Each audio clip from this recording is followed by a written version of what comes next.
Happy Wednesday to you. Thanks for watching Wednesday's Leadership Thought.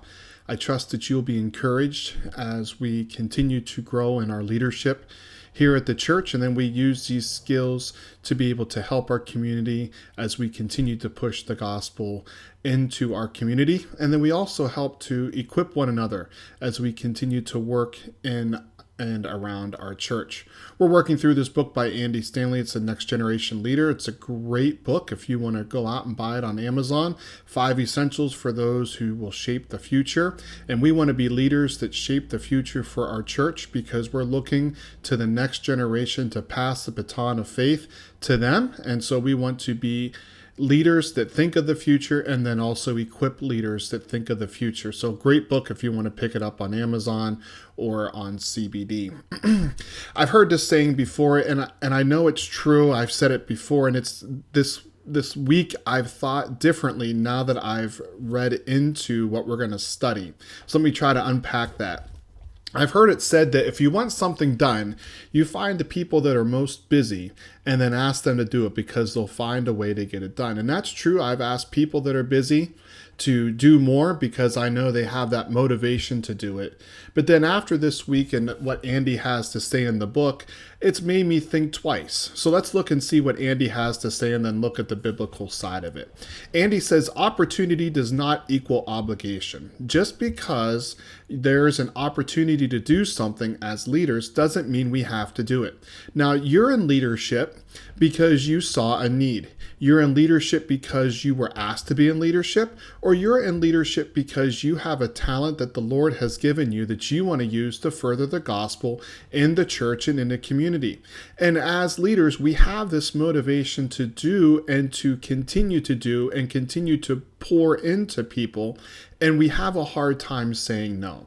In a moment of vulnerability, at least I have a hard time saying no. But opportunity does not equal obligation. Just because something should be done doesn't mean that I need to do it. Andy says further in the quote, the ability to identify and focus on the few necessary things is a hallmark of great leadership. This reminds me of another saying, you could be the jack of all trades and the master of none. What Andy's saying is the exact opposite. Let's be a master of a few trades and then let others do what they're good at. And it brings us back to the thought of a football player or a baseball player. Not everybody's a running back. Not everybody's a pitcher. We have our areas of expertise and we stay in that lane and we don't try to get out of that lane because we are focusing on a few things and want to do a few things well. And he says that's the mark of a great leader. And we want to be great leaders. So we need to be able to figure out how to say yes to the great and say no to the good. And that is hard to do. It's hard for me to do. I believe it's hard for you to do watching because we see opportunities and we want to be able to step in and continue to push the vision or continue to help people grow closer to the Lord. But this has challenged me to be able to look at all that I'm doing and say, what do I need to stop doing to help have other people step up and use the talents and abilities that they have and that they can use. Ultimately, we want to look to Jesus, who is the ultimate leader and the ultimate example for leadership. So I found this quote from Luke chapter 19, verse 10. And as I've read through the Gospels, as I've studied the Gospels, I continue to be amazed at what Jesus did and what Jesus did not do. All right, Jesus was with people. Jesus desired to be near people. He wanted to minister to people, but he never got sidetracked. I'm thinking of different miracles that he's done where there were people that were left there that needed follow-up, that there were other opportunities of ministry, but Jesus, he walked away from them. He walked away specifically to leave the crowds to go pray with the Father. We looked at that a couple weeks ago as prayer is essential to leadership. This week, I want to look at Jesus saying and his vision for what he's done. The Son of Man came to seek and save the lost.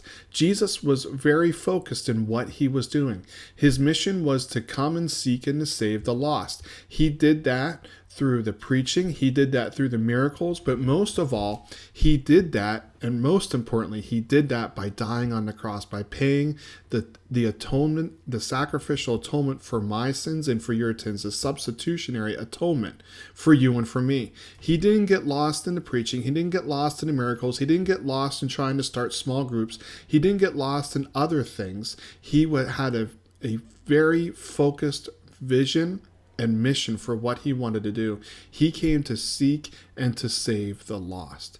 And sometimes when we're in leadership, we can begin to get too many things going on that we lose focus and we lose vision, and we become the jack of all trades and the masters of none. We want to be masters of a few good things and do that well. So for questions of application, the questions I have is, how are you able to identify the few things that you can do well? Are you able to identify the gifts and the talents that you have and the things that you're working on to really have that pinpoint focused and vision to be able to be, if you will, like Jesus, who came for a specific purpose? And we all sometimes get sidetracked.